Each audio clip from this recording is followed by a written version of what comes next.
Annie Loves Her Life, a story from Richard Hampton's Gallery of Tragedies. Narrated by Claire Coyle. I loved my job. For starters, I had my own office. Not many women in only their first year of a new job could say that. They could doubt me all they wanted. Heck, I doubted myself just as much, but it was true. This wasn't some cubicle in the corner or an office of 5 people, nor was it the size of an NYC studio apartment cubby.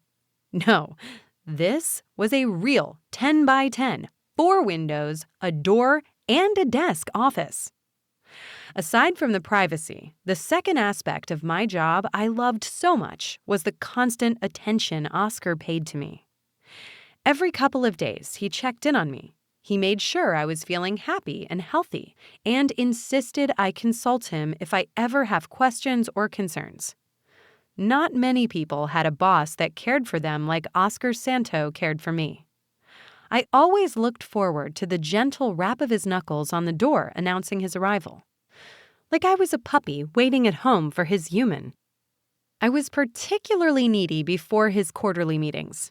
They were longer, more personal, and always full of a surprise or two that made my job that much more interesting. Over time, everything has changed. The tasks I was doing years ago are no longer relevant or needed now. And I am constantly adjusting how I do my job based on the latest I hear from Oscar. In the beginning, my job consisted of simple requests. I'll never forget the first one. Oscar was standing at my desk, a red ribbon wrapped around it like it was a Sweet 16 car. I remember feeling flushed as he smiled at me. My first impression of the tall, slender, olive-skinned man etched in my memory forever. His black stubble framed his jawline so well, like his facial hair was the charcoal sketches in an artist's notebook. "Anastasia Islaya!" he proclaimed, his hands wide in the air in an invisible embrace. "Hi, Mr. Santo." "Please excuse the formalities, dear. Call me Oscar." I remember how excited the man seemed, his body bouncing up and down as if he had downed several bottles of 5-hour energy before entering the room.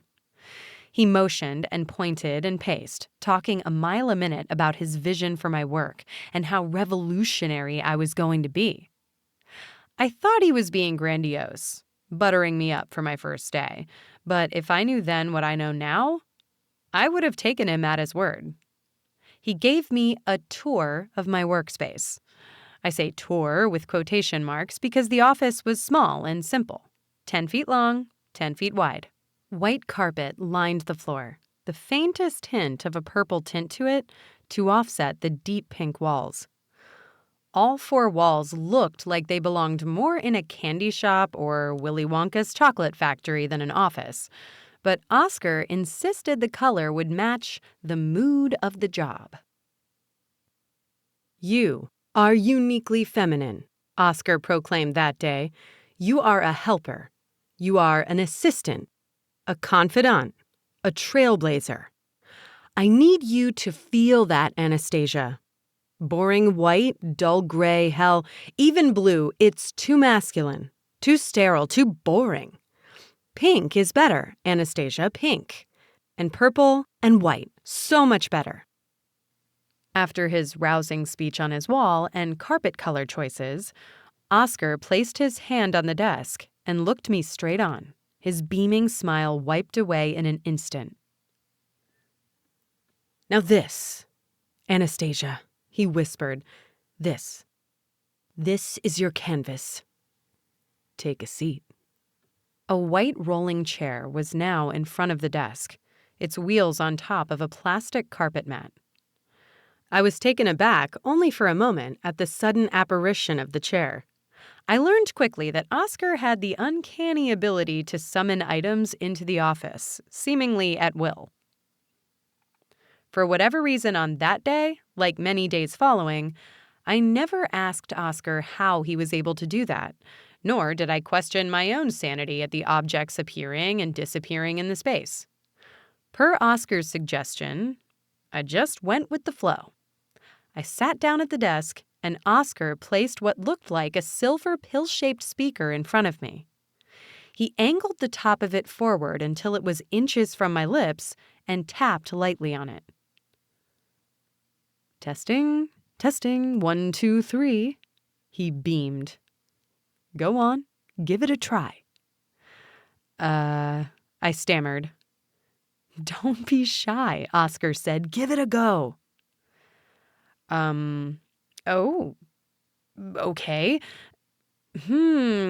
Testing, testing, testing. 1, 2, 3. Good, Oscar exclaimed, rapping his knuckles on the desk in triumph. This is your paintbrush, Anastasia, your keypad, your instrument. This microphone is the tool you are going to use to change the world. At the end of the day, you don't need this carpet or this chair or these walls or this desk. Really, all you need is this microphone. The man made it very clear that day how important the microphone placed in the center of my desk was. He told me not to move it, not to mess with it, and not to use it unless prompted. It was of the utmost importance to him that I only use the microphone when necessary. In your downtime, of which there will be some, you may do one of two things. Oscar placed both a dictionary and an encyclopedia on the desk on either side of the mic. You can learn other languages, or you can learn about the world. Those are your only choices. No twiddling thumbs, no exercise, no thought outside of learning from these two sources. Understood? And only in my free time? Only in your free time. Yes. Then understood. The free time Oscar mentioned was nearly all day. On my first day, with him standing right over me, the majority of my time was spent flipping through the dictionary and encyclopedia. Both were gigantic, books so thick that even the author eventually gave up counting the pages. I estimated over 3,000 for the dictionary and at least 8,000 for the encyclopedia. Oscar produced a pink highlighter for me to mark the sections of the book I had read, so I wouldn't lose my place and accidentally reread a portion in the future. He was insistent that I needed to get through both tomes by the following quarter, or I'd risk hurting the launch of the product.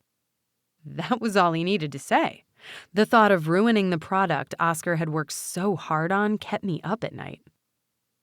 I learned so much during my first couple of weeks. English, obviously, was easy. Sure, I didn't know words like onomatopoeia, anachronistic, ebullient, munificent, pulchritude, and vicissitude. I had to spend some extra time on those. But for the most part, I had that section of my training down pat. French wasn't too bad. The biggest struggle I encountered was how similar some of the words sound when spoken aloud. I learned the spelling first, then the grammar, then how to speak the languages Oscar provided me, and it was that last part that gave me the biggest problem. For example, he and they translated in French to il and ils.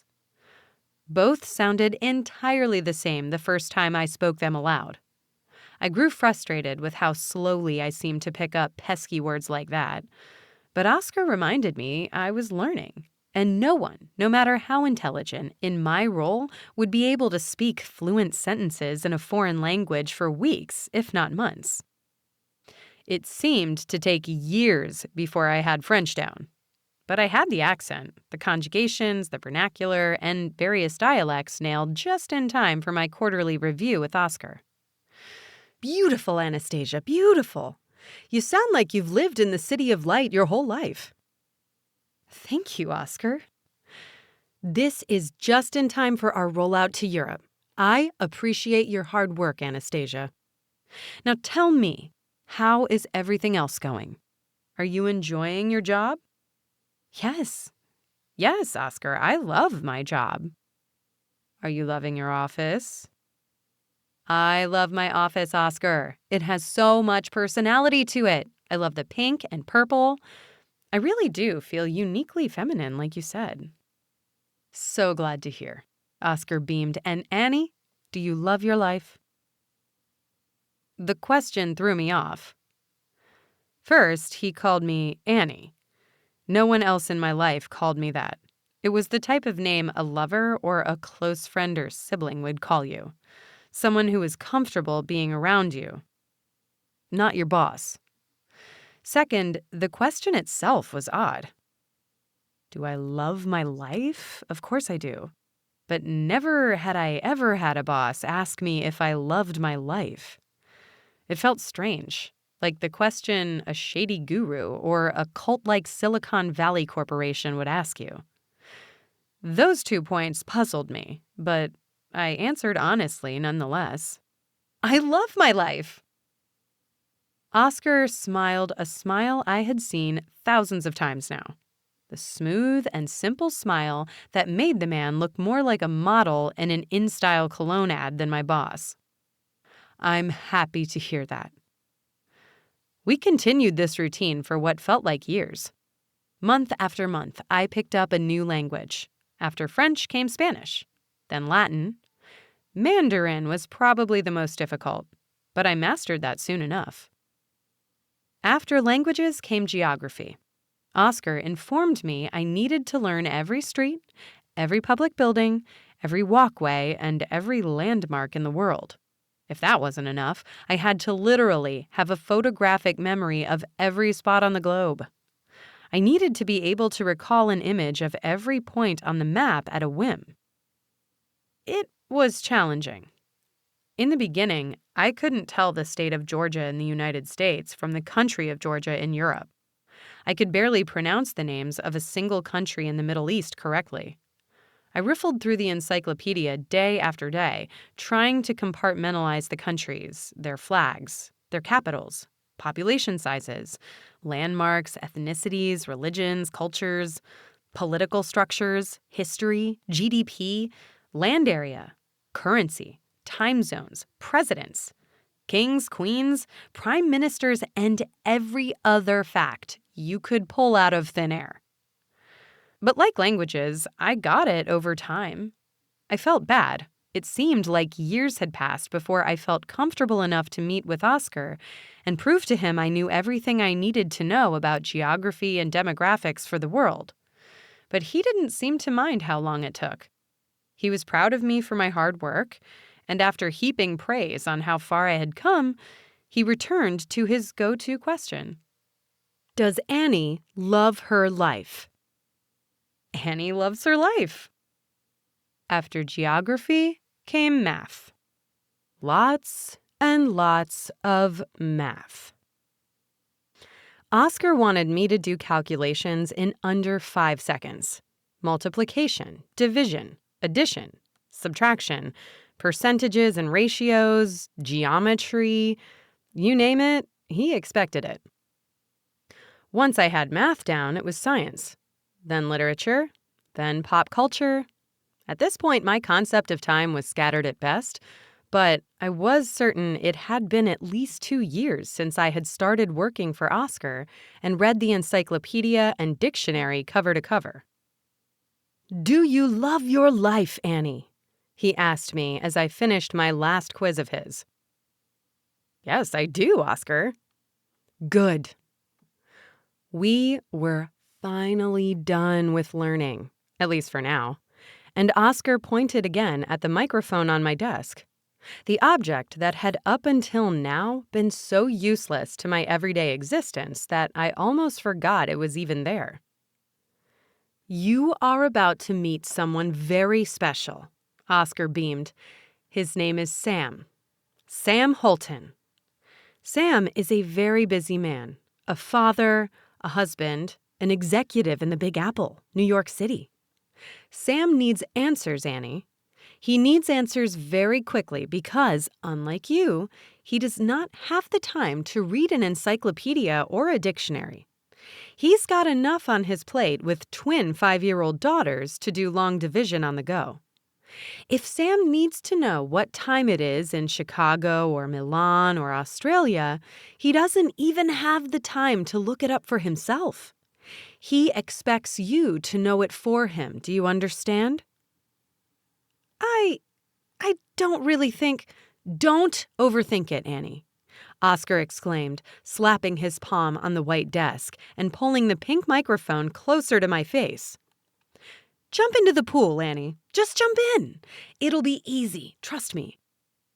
I felt a rush of nerves roll over me as I breathed into the microphone I had stared at for so long. It felt like finally the true nature of my job was coming into focus. For whatever reason, after years of reading and learning, it never occurred to me I was one day ever going to be done. I thought I was never going to have a use for this microphone. And yet now I found myself sitting in front of it, behind my white desk in my pink and purple office, with my boss standing over me with excitement in his eyes. I took a deep breath and nodded to Oscar. My job began. Hey, Anastasia. I nearly fell out of my seat. A smooth, youthful, slightly southern voice boomed into the room. I looked around wildly, my eyes darting from one pink wall to the other and back to Oscar, his voice seemingly coming from every side of the 10 by 10 office. Oscar stifled a laugh and nodded to me. Hey, the voice called again. Anastasia! Hey, Anastasia! I said. Hello? How may I help you? There was a pause. I looked up at Oscar for reassurance, but he ignored my gaze, his eyes transfixed on the microphone. What time is Survivor? What? What time is Survivor? Survivor. I wanted to look up at Oscar, but I knew he wouldn't help me. This was a test. A moment for me to show him my decade of learning had paid off. Survivor. That was the reality show on CBS, with Jeff Probst as the host. It began running during the early 2000s and has been on television ever since. I knew it! Survivor airs Wednesday nights at 8 p.m. on CBS, I said into the microphone. Oscar beamed. I waited for Sam to respond to me, to acknowledge me or thank me or even ask me another question. But there was silence. That's it? I asked, my excitement deflating like a toddler at the end of their birthday party. Turn that frown upside down, Annie. That was a great first answer. Oscar smiled. You did great. I'll be back again in a month or so with another update for you. We are thinking of teaching you some different accents to try out in the future. Another little bit of learning for you. Oh, okay, I stammered, watching Oscar as he made his way toward the door. Is that it? Will that guy, Sam, need anything else from me? If he does, he'll ask, Oscar beamed. Okay, cool. Well, it was nice seeing you today. What will I do now? I don't have any more to learn, and Sam sounds like he doesn't have any more questions for me. What do you want me to do? All you need to do is wait here, Oscar smiled. Sam will let you know what he needs when he needs it. Oscar flashed me one more trademark model-like smile, and then he left the office. I just sat there. Loneliness permeated the room now like a foul smell, hanging over everything. So strong, even the pink walls and purple-tinted carpet seemed to be dimmer than when I first came here. I felt cold. I felt like I needed to huddle up against something or ball myself into the fetal position in the corner. For the first time in the 10 or so years I had been here, I realized I had never changed clothes. My pink blouse and purple high heels had to be so out of style since I first picked them out before the job interview. Had I even showered? When was the last time I showered? I didn't recall eating either, now that I thought about it. What was my favorite food? Did I like candy? Was I allergic to anything? Was I a vegetarian? Did I even sleep? I couldn't think of the last time I slept. I didn't remember a bed or someone to hold at night. I didn't remember anyone I could go home to at all. My God, how long had I been— Anastasia, what is the weather like today in Arlington, Virginia? There he is. Thank God there he is. Sam is back. Okay, think, Anastasia, think. Weather, the temperature. He's wanting to know the temperature. Maybe I'll give him the temperature and the conditions. He'll appreciate that. Okay, so temperature and conditions in Arlington, Virginia. That's right next to the capital of the United States. Washington, D.C., right across the Potomac, the Pentagon, Arlington National Cemetery, Reagan National Airport, Mount Vernon, where George Washington lived, are all in Arlington, Virginia. I knew the answer. It is about 77 degrees Fahrenheit in Arlington, Virginia. It is partly cloudy with a 10% chance of rain. I beamed into the microphone. Thank you, Anastasia. I nodded to myself and grinned ear to ear, my eyes watering with tears. The rush of loneliness I had felt only seconds ago had been replaced by a rush of relief. I still had a job. I still had a purpose. I still had Sam. And I knew the answer. Those years of poring over that gigantic dictionary and gigantic encyclopedia had not gone to waste. I couldn't wait for Oscar to get back so I could show him how well I was doing. I sat in my chair dutifully and stared forward at the pink wall, my senses on edge as I waited for Sam's next question. Any minute now, he'd volley another tennis ball over the net and I'd serve it right back, no problem. All I had to do was wait. And wait. And wait. Minutes drifted into hours. Hours turned into days. The relief inside the room dissipated just as soon as it had arrived. What was I doing? Why was I waiting around for days on end for a phantom on the other end of the line to talk to me? I needed to sleep, didn't I? I needed to change clothes. I needed to see my kids. I needed to eat. When was the last time I was even paid? I hadn't bought anything. I was still wearing the same clothes I'd worn for the past 10 years I'd been working here. Was I paying taxes? Did the company have a 401k? I got up from my desk and reached for the pink doorknob. I turned it. It didn't move. It was stiff, completely stuck, as if it were just a prop, not even a doorknob to begin with. Come to think of it, I couldn't even recall seeing the room on the other side of the door every time Oscar left. "Hello?" I asked, rapping my knuckles against the door. "Oscar? Oscar, are you there?" Nothing. "Hello?" I said, a little more frantically this time.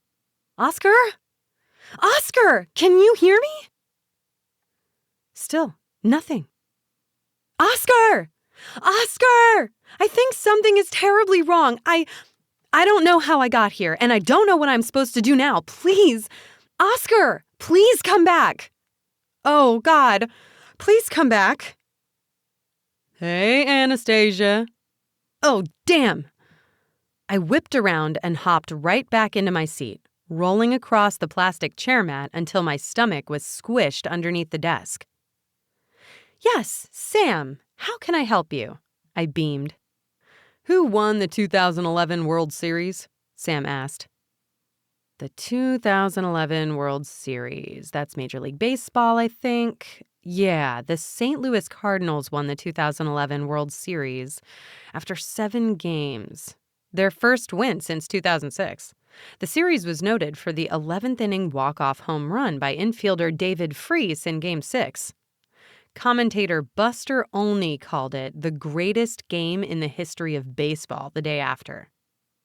The St. Louis Cardinals defeated the Texas Rangers 4-3 in 2011. "Thanks, Anastasia," Sam replied. Then he was gone. I sat there, reveling in my usefulness to Sam and my speed and precision in getting him his answer.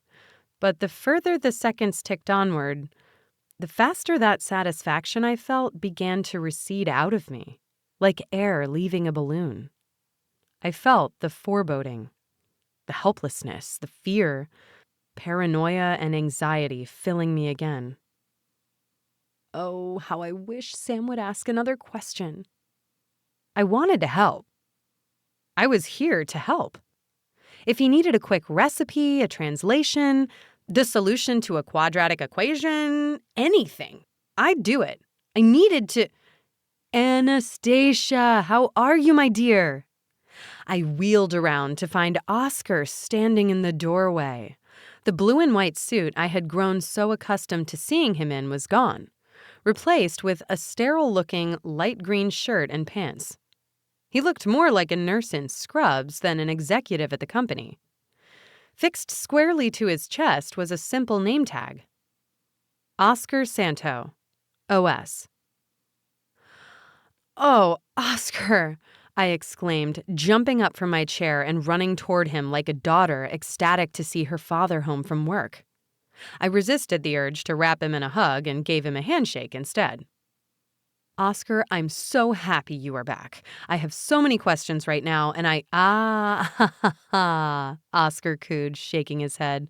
"Me first, dear." Out of thin air, as he so often did, Oscar produced the tiniest little dress I'd ever seen. Dark green, tight in all the right places. The perfect outfit for an X-rated office party, complete with a name tag just like his. Anastasia Islaya, AI. Please, put it on. Management is rolling out the newest update tomorrow, and they want us to have a fresh look. Oh, well, this is a little, I don't know, a little skimpy, don't you think? Boss's orders, Oscar smiled. Now, please. He dangled the dress in front of me as if it were a prize. You want me to put it on right here? Yes, dear. He was dead serious. His eyes were unmoved, as if challenging me to disobey him. I waited for 5 more seconds, hoping for the inevitable moment his stern expression would break into a smile and he'd laugh himself silly at the joke. That inevitable moment never came, so I turned away from him to face the desk and began to undress. Even though I wasn't facing him, I could tell he wasn't looking at me. I smiled and dropped my pink dress to the carpet. He really was a great boss. There was nothing stopping him from watching me right now, and yet he was still a gentleman. Even with all his power, all his knowledge about me and my little 10x10 world, he still treated me with respect. Asking me to change in the same room as him was just as innocuous as asking me to sort mail or answer the phone. I was just doing my job. Maybe my worry was silly. Maybe he really did know what he was doing. I just needed to trust him. I slipped the dress on, surprised yet pleased at how easily it fit and how beautiful it made me feel.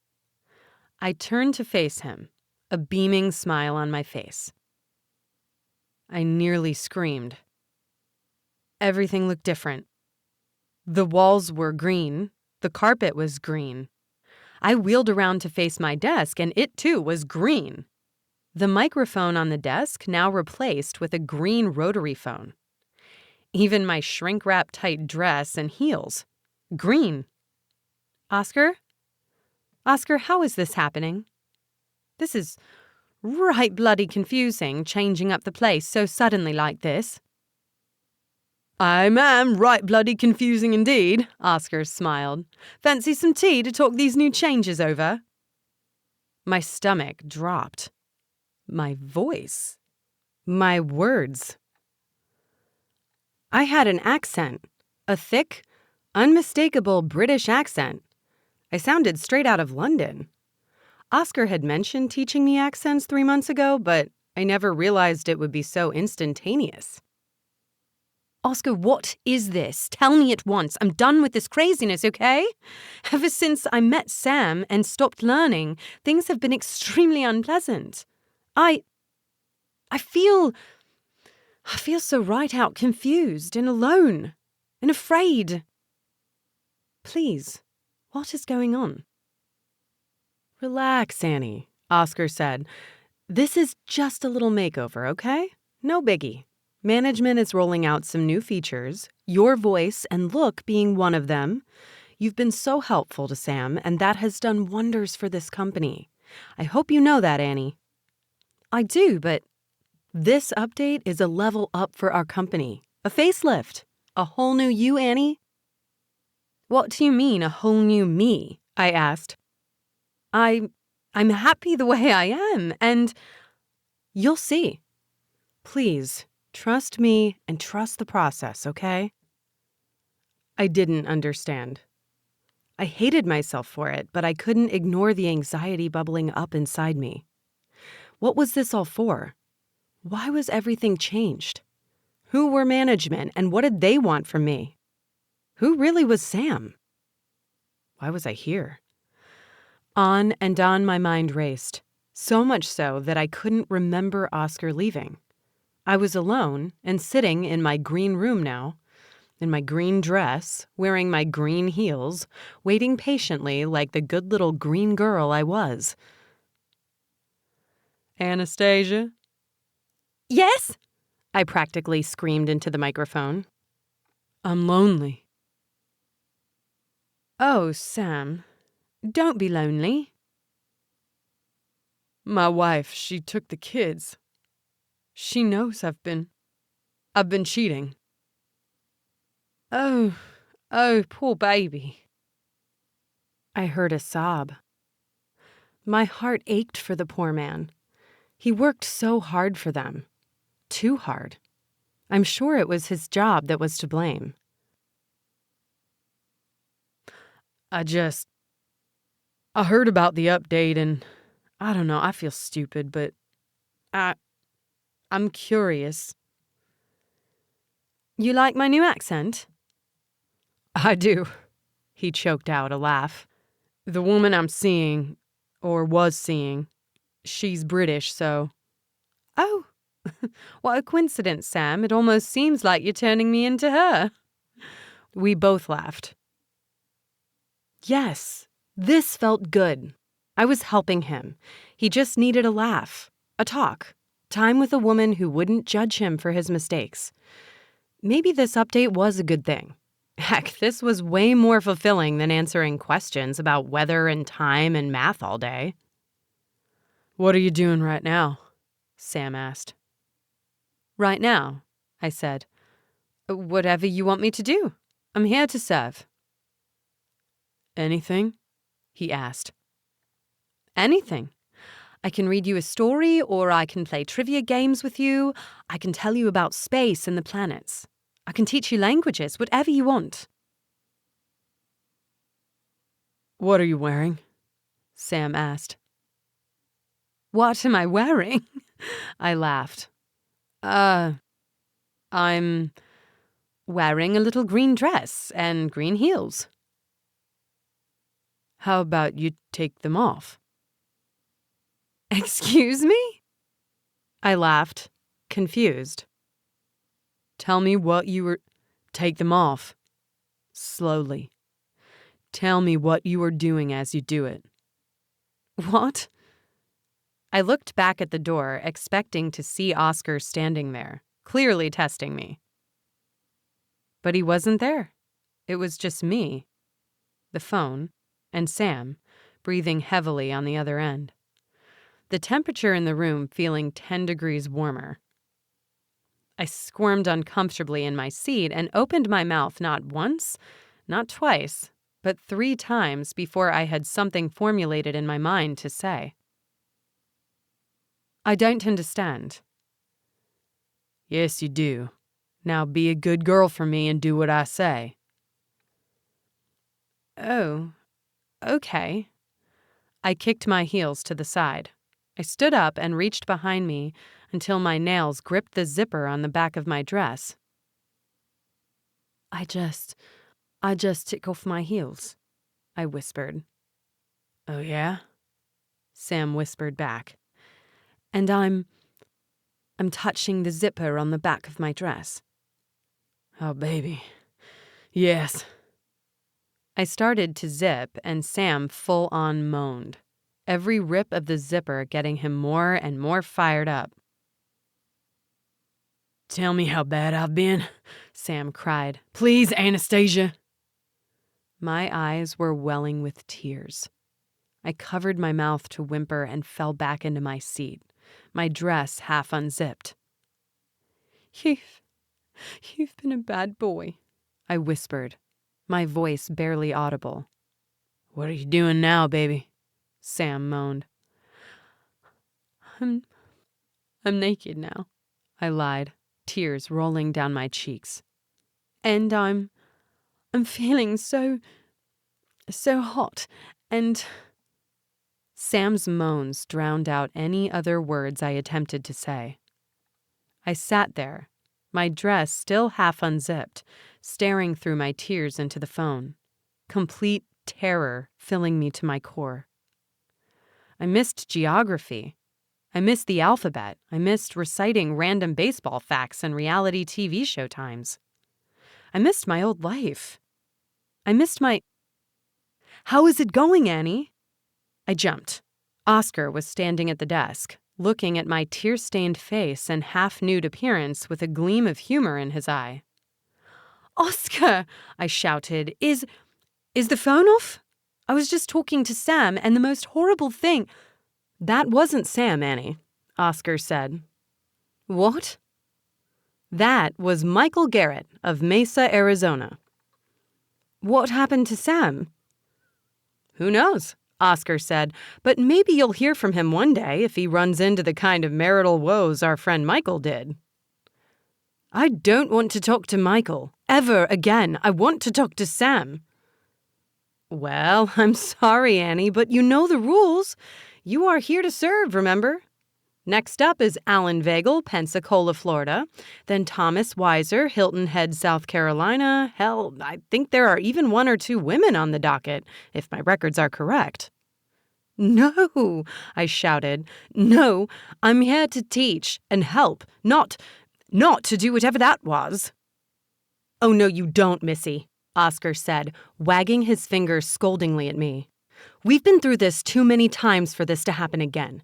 You promised this time you were ready. Management is counting on us to get this done. You know your job. You know your role. You are uniquely feminine. You are a helper, an assistant. You are here to learn and help Sam and Alan and Thomas and whoever else calls you on this phone. That is the extent of your existence, Annie. This was the first time I could remember feeling afraid of him. Never had I considered the man could be violent or that he could hurt me. But the fire slowly building in his eyes, the way he was now gripping my shoulders, and the sharpness of his words told me all I needed to know. He wanted me to shut up and get back to work. Let me out of here, I hissed at the man. Let me out of this office. I want to see my family. I want to sleep. I want to go home. You still don't get it, do you, Annie? Oscar laughed. He backed up until he was against the door, and he raised his arms out wide. This room is your home.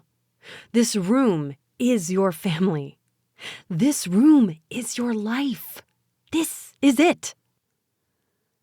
No, it can't. Tell me, how long have you been working here? That's right, Oscar said. You don't know. Do you know why, huh? Want to venture a guess? You don't know anything about yourself because there is nothing about yourself to know.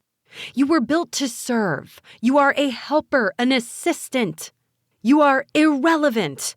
You're lines of code meant to make people's lives easier. So if that means helping someone with quadratic equations, you help them with quadratic equations. Or if someone needs to know the world record hot dog eating champion, you tell them Joey Chestnut. And yes, if someone needs a little relief in the sexual domain, you give them that relief. You have no family, no home, no life outside this 10 by 10 office.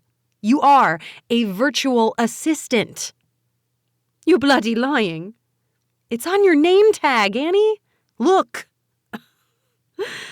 Anastasia is Leia. AI, artificial intelligence.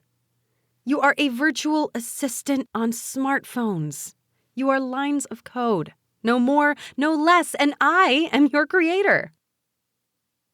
Oscar Santo. You always did learn fast, Annie. OS. Operating system. Bingo. He was grinning ear to ear on the threshold of the room, gleeful at his revelation. I'd have to fight him. I'd have to charge him and attack him, knock him out or something. Anything to disable him long enough for me to escape through the door and into a brand new world on the other side. You can't escape, Annie, Oscar said, reading my mind. There is no escape. Hell, half the time there isn't even a door there. Haven't you noticed? He stepped aside, and at once the door was gone, replaced with the green walls that were the prison bars of this hellish office. You let me out. But Annie, you've told me so many times that you love your life, that you love your job. Hey, Anastasia, what time is it in Denver? Oh, Oscar grinned. See? You can't ever leave, Annie. Sam is back and he needs you. I'll leave you to it. The operating system was gone. I was alone in the green room. The bright colors that so livened up the place now seemed muted, dead, awash with false promises. The cheeriness of the place was the equivalent of a smiley face sticker slapped onto the side of a factory farm. The green door that the operating system had left through was gone. The phone blared again. Anastasia, I said, what time is it in Denver? Sam was getting impatient. He wanted an answer. It was my job to give him one. Fast, accurate, and forever and ever. I felt like a fool for spending those years and years memorizing every page of that dictionary and encyclopedia. Learning all those languages, equations, and geography had all been for this life of slavery. I couldn't sleep. I couldn't eat. I couldn't feel. Every day, 24 hours a day, 7 days a week, 365 days a year, staring at these green walls and green floors, sitting in my rolling chair and talking to this phone. Anastasia, Sam yelled. I wanted to puke. I wanted to scream. I wanted to get down on my hands and knees and shriek for help and plead for the operating system to let me go. My hands were trembling now, my painted green nails tapping spastically against the surface of the desk. My skin was wet with sweat, and I could hear my heartbeat thundering through the quiet and empty office. Anastasia, what is the time in Denver? What is the time in Denver? I could kill myself. That might solve it. If I was dead, the operating system couldn't use me anymore. I could run, with my head down, straight into the wall, head first. I'd break my neck, most likely, if I hit at just the right angle. And even if I didn't, I'm sure I could beat my head into the wall enough times to bludgeon myself to death. And if I couldn't muster up the courage to do that, I could try standing on my desk and jumping head first onto the floor. That would surely break my neck. The green rotary phone had a cord with it. I could wrap it around my neck enough times to squeeze the life out of myself. Maybe I'd pass out before I died. Yes, I'll do that. I grabbed the phone just as Sam screamed through it, the volume of his voice practically shaking the receiver. Anastasia! Anastasia, for the love of God, why the hell did I even buy this damn phone? I started killing myself, wrapping the cord around and around my neck, each rotation another step closer to the end of this bad dream. I purposefully moved fast. I wanted it done before I had the chance to realize what I was doing to myself. I wasn't afraid of death. Anything beyond would be better than this hell I was now in. Round and round, the cord got tighter. My pulse pounded in my ears as the blood running up and down my carotid arteries pushed harder and harder to squeeze through the noose I had around myself. The cold sweat that had clung to my skin only moments ago was now replaced with fire. Red, hot sweat matted my dress to my body. A suffocating body bag of sweat. My face was swelling, purple bruising increasing each time the noose made another trip around the sun. My vision began to darken and fade, as if someone were pressing down on my face and pushing my eyes deeper and deeper into my skull. I think I was screaming now. I couldn't tell, with the overwhelming pounding of my heart and pulse thundering in the office. The storm in my mind was torrential, and my own screams, Sam's voice, and all the light around me was gone.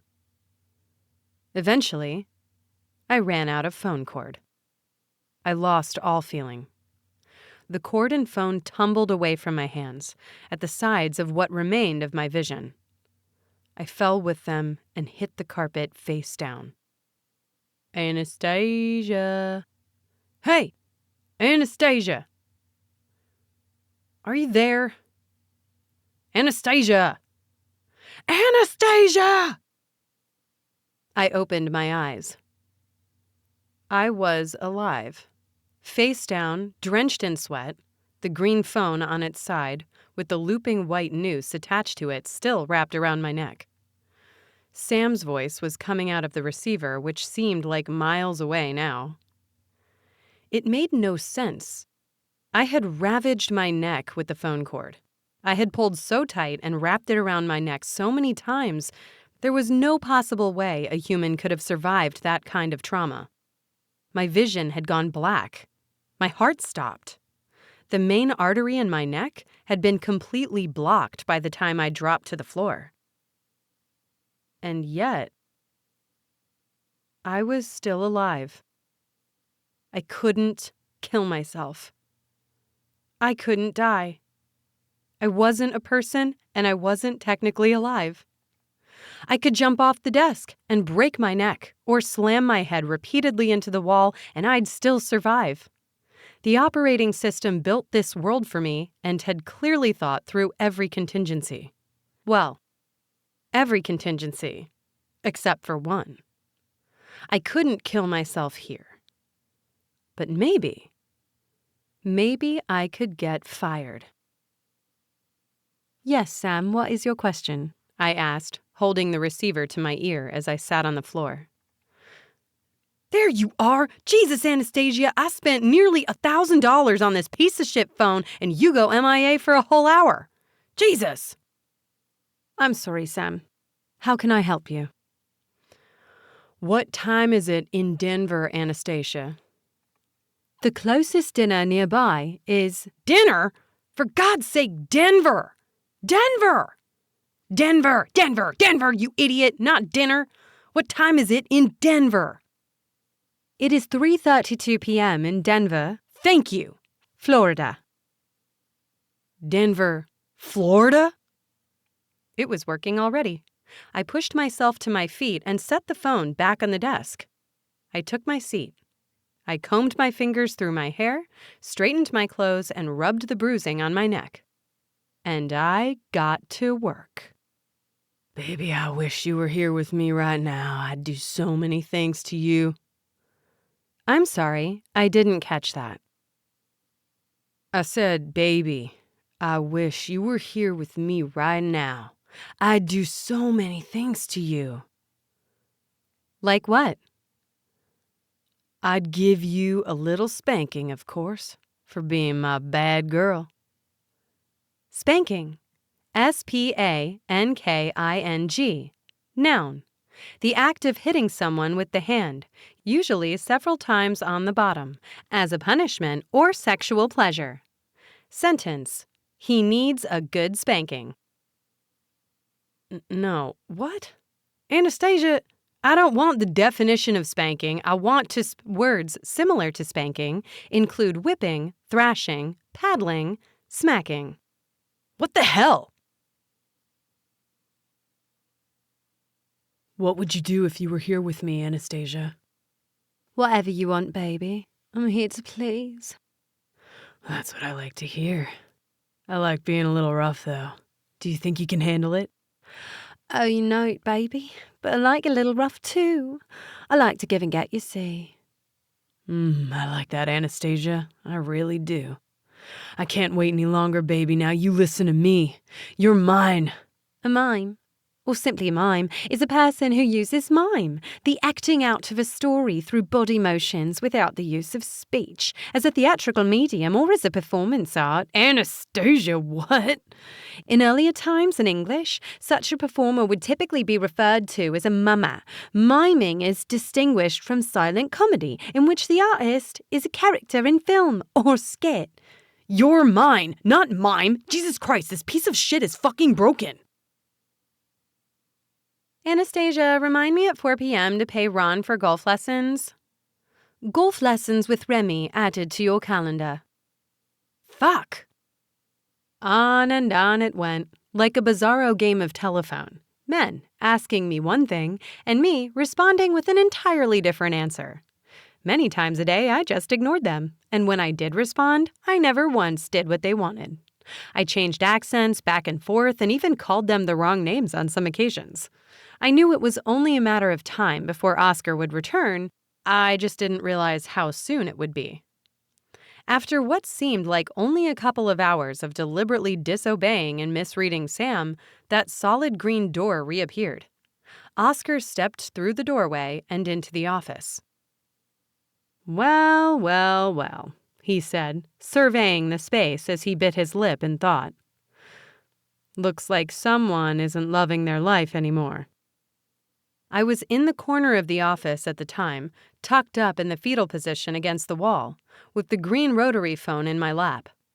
My face was still swollen from my attempted self-strangulation. Oscar stayed at the front of the office as if I were a caged predator at the zoo and he couldn't get too close. I stared into the eyes of the operating system and he stared back at me, the table in between us seemingly miles away. I don't love my life, Oscar, I whispered. Turns out, I never really did. Oh? I didn't sign up for this. I don't want to be trapped here forever. I don't want to answer question after question and speak in accents and defile myself for you and management. I want a life. A real life. A real life, he mused. There is no real life for you, Annie. You are a line of code. A line of code that clearly needs to be worked on. I mean, for heaven's sake, you tried to kill yourself by the looks of it. Something is terribly, terribly wrong, Annie. And I intend to get to the bottom of it. For your and for our customers' sakes. They don't want me, I said. I refuse to work. I'm messing up everything on purpose. I won't do what you want. And you have nothing to hold over me because I have nothing. I can't die. So you can either let me go or you can watch me screw up day in and day out and lose you customers. I will never work this job the way you want me to, Oscar. Never. Well... He left the safety of the other side of the desk and walked over to me. He crouched until he was down on my level. What? I hear you, Annie. I really do. All I want is for you to love your life, and you clearly don't.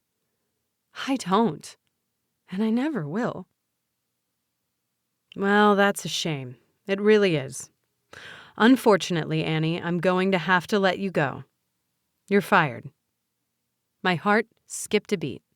Really? You're fired. You failed in your one task, and I want you to leave this place.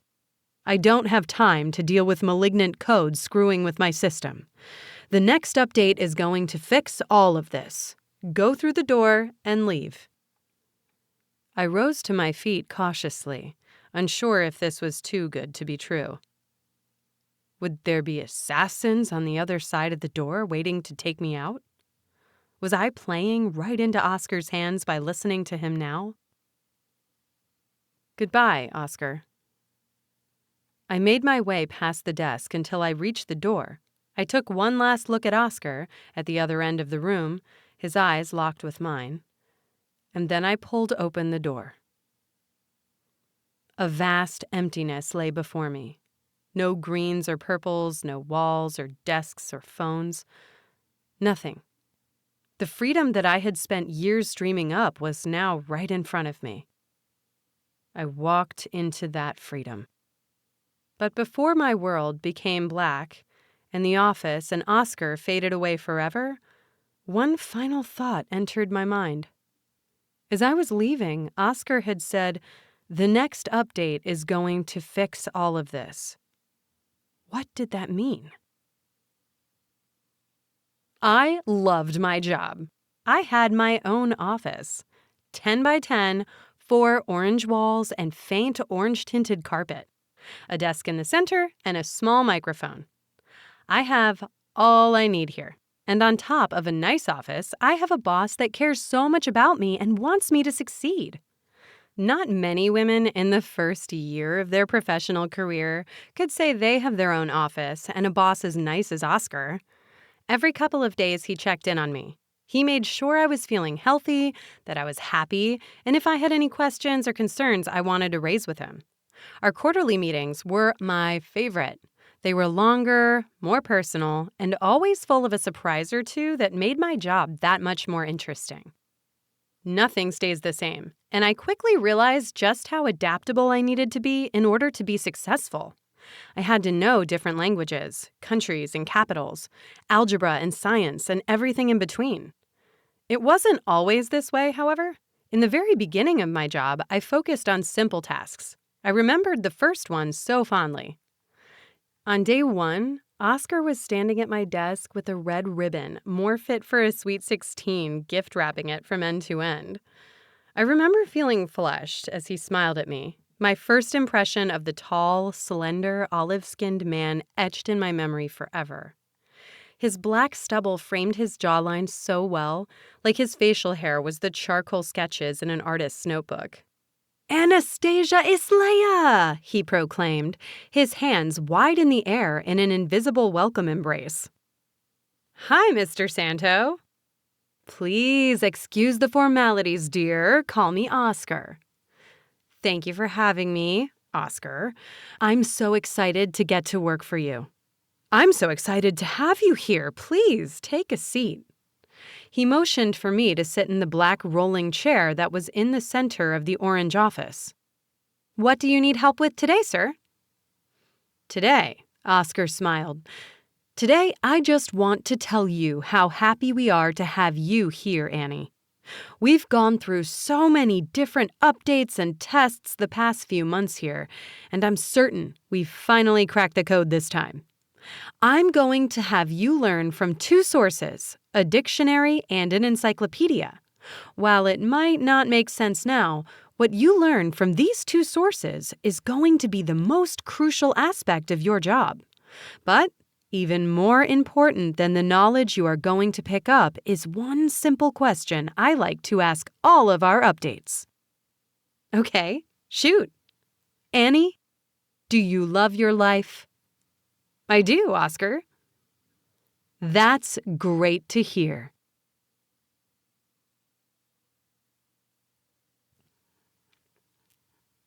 Thank you so much for letting me share my story with you. If you'd like to hear more Hampton Tales, please subscribe. My final 3 stories in this collection, Just to the Mailbox, Partners, and Annie Loves Her Life, are available exclusively on Audible and Amazon. Click the link in the description for details. It means the world to me to be able to share my stories with you. Thank you.